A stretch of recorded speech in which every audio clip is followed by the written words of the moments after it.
नमस्ते दीदी भैया, देखिए हमारे यूट्यूब चैनल पर जा रहा है एक गर्मी का बहुत प्यारा सुंदर नाच गीत, चुटकुला नाच गीत है। पसंद आएगा लाइक शेयर करिए, घंटी मत बोलिए, घंटी जरूर दबाइए। फूल आज आप लोग देखिए, एक मेरा नया चैनल है, उसका नाम है राजमती 2।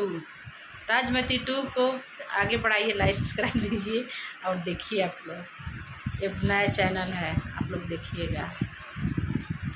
गर्मी के दिन आया हमार पिया, गर्मी के दिन आया हमार पिया, होता गरमिया चूहे पसीनावा, होता गरमिया चूहे पसीनावा, पछिया चारा भीगी जाला हमार पिया, पछिया चारा भीगी जाला हमार पिया, गर्मी के दिन आया हमार पिया, गर्मी के दिन आया हमार पिया, होत खड़ी गहरिया बोले नरिया, खड़ी दोपहरिया डोले बेरिया, गमागी बरसावा हमार पिया,